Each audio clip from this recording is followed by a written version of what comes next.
This is my latest video. It's been quite some time. This is an acquisition of mine. I hope the glare is not in the way. 8656A signal generator. This thing had some problems, and it still does. And this is a preliminary video to kind of show what the problem is, and then I'll be following up with another video to show the proposed fix. I haven't fixed it yet. I fixed part of it. Originally when I got it, each one of those LEDs signals which if the power supply for that particular rail is working. One of them was not working. It was the 15 volt rail, if I remember correctly. I didn't have any. It uses these Surface PC board, not Surface mount, but PC board fuses, and I did not have any of them available. So as you can see, I kind of jury rigged some here. So please don't yell at me, but it does work, and it's perfectly all right until I get the proper fuses to put in its place. But this is merely for testing purposes. You can see what I did here. And anyway, the thing came back to life. I do get a waveform. Everything seems to work, except I have some phase lock loop problems.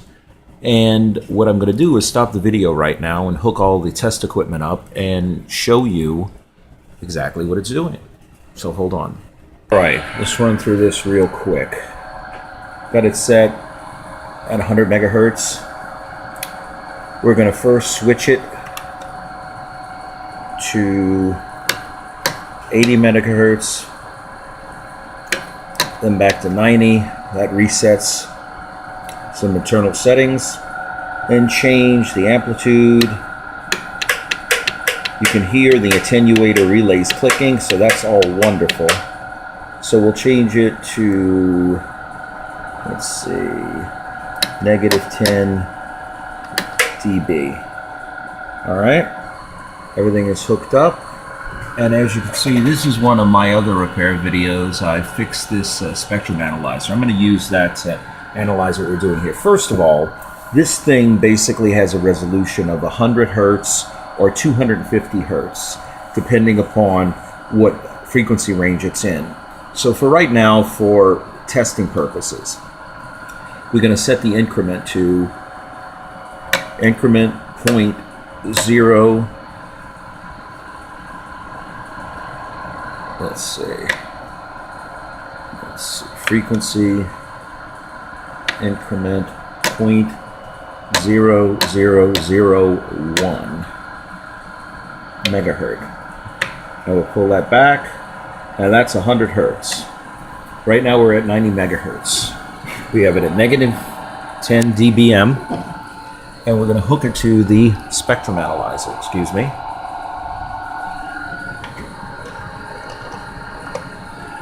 Okay, so here we go. Hope you can see that all right. Let me turn it down a little bit. Hope that's focused. Peak search. Signal track. Now remember, this thing is not totally warmed up yet.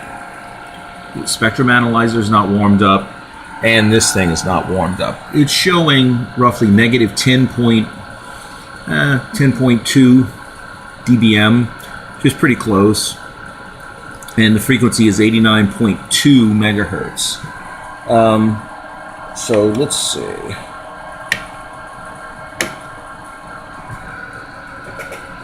All right, let's let it stabilize. All right. Marker to center frequency. I hope you can see this. Peak search.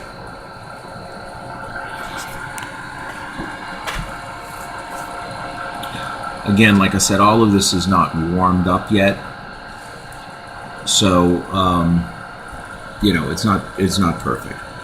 Anyway, the point is, this is the interesting thing. Now, this is what happens when the frequency is changed by 100 hertz. Now, notice I'm just going to show you. That would be 100 hertz.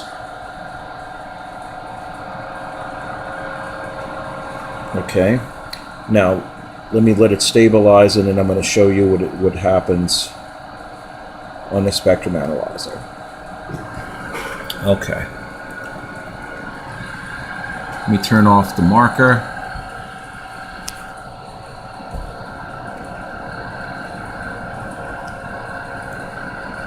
Marker's off, and brighten this up a little bit. Now here I'm going to change 100 hertz. And here we go.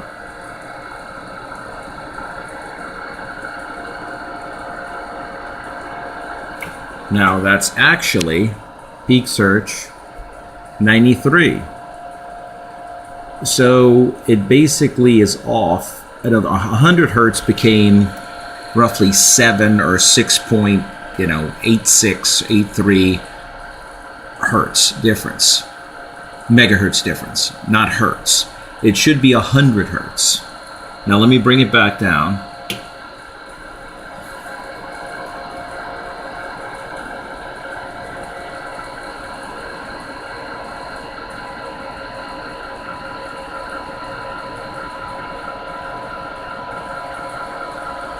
Alright, and now let's do a peak search. Peak search is at 89.45. You see the spectrum analyzer is warming up, and so is this device here. So I really have no fear that it, and I've done this before, it's very, very close to the proper frequency when everything is warmed up. The problem is that as you've noticed, 100 hertz basically becomes like 6 megahertz. And if you notice the way that the wave, not the wave, but that the way that the PLL, it doesn't lock. It takes it time to lock. As it's hunting for the lock, it's moving back and forth. Now, let's go down 100 hertz.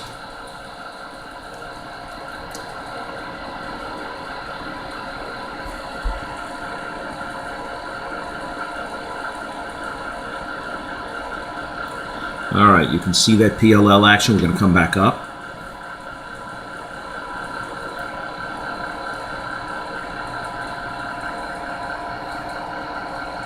Okay. Now, the interesting thing is that you can see what it's really doing is the PLL is trying to lock. As it's moving back and forth, it's not in lock.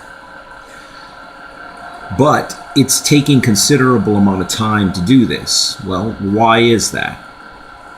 I think what we have here, and I don't know whether you all are going to be able to see it or not, but I'll try to go over the schematic here very quickly. This is basically a schematic of the phase lock loop system. Those two, and I know I have the shadow here, those two pins, the two bottom pins, one is your time base and the other one is an offset. The offset is not important right now, but the time base, depending upon, all right, this is a programmable counter. The time base, depending upon which frequency range that the signal generator is in, is either set to 100 hertz or 250 hertz. Right there is your divide by N. Of course, what's supposed to happen is the divide by N should equal the time base when it goes to the phase comparer in order for everything to lock. Now, this pin here, this connection, 11 if you can see it, is a right strobe, which goes to this divider. When it is programmed, this pin strobes. When it strobes, it basically brings high basically that line is used to activate a high slew rate in the phase comparer of the PLL, which means that this thing should be locking very quickly. The slew rate will be higher, in other words, if the span that it's moving, which this is the last stage of the of the programming of the divide by n of the time base. Excuse me. This only changes when there is a major switch in range. That's the only time that this is reprogrammed. Is when it moves beyond, I think it's like 29 kilohertz or something like that. Anything below that, the high slew rate function is not activated. So I'm sure you're wondering, well, what difference does that make? Well, the difference is interesting, because what I think is occurring here is that the machine believes that it's only moving 100 hertz. So it's not activating the high slew rate. That's why the PLL is taking so long to lock. But the next question arises, well, why isn't it moving just 100 hertz? Why is it moving roughly about 6 or 7 megahertz? And the reason why I think that is, and I'm going to, the next video, I'm going to show, hooking up the oscilloscope to it. You have two dividers. One right there, I really can't do this. Let's see if I can do this. One right here, right in the middle of the camera, and one right here. These are programmed individually to create the divide by n signal, which is right there. I'm sorry you can't see this very well. The best thing to probably do is download the schematic. Anyway, right there is your first one, and right here is your second. This one here is ECL logic. This one here, I think, is TTL. Anyway, that's irrelevant. The point is that when I hook an oscilloscope up to this guy here, and I change from the 90 megahertz, let's say, to the 90 megahertz, 90 megahertz plus 100 hertz, the waveform becomes very unstable and is not a very good square wave. What I think is happening is that this divider, this BCD divider, which is what this is, it's an emitter coupled logic BCD divider, is not dividing properly. And that is this chip. I don't know if you can see it or not. That is this chip right, let's see, I'll put on this chip right there is it. It's U23. And it's actually pretty hot to the touch, but it is ECL logic, so that doesn't really mean anything. Anyway, the point is I believe that is the culprit.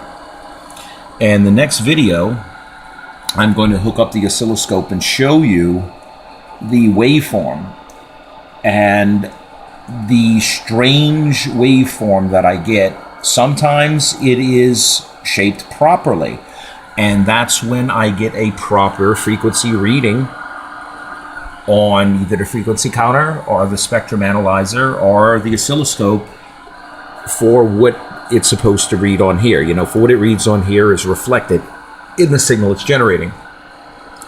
But whenever whenever it's misbehaving, which it has a tendency of misbehaving on 100 hertz increments when you do the low frequency changes, not so much high frequency changes. This waveform, the waveform becomes very erratic and is not a nice square wave that is coming from that chip. So what I'm going to do is I'm going to stop this video now, and I'll hook up the oscilloscope and demonstrate that. And I already have the part ordered, and it's actually sitting here right now, right there, waiting to be put in. But I wanted to do this video to kind of show what the problem is so we could fix it, hopefully. And now it's up to 89.75 megahertz. So, you know, as everything warms up, it's pretty much in spec. You know, it probably needs some calibration, but that's not the problem here. So, okay, I hope you all enjoy this video. Sorry about moving the camera around so much. This is my new setup, and I'm trying to get used to it. So, any questions, please leave them in the comments. Thank you.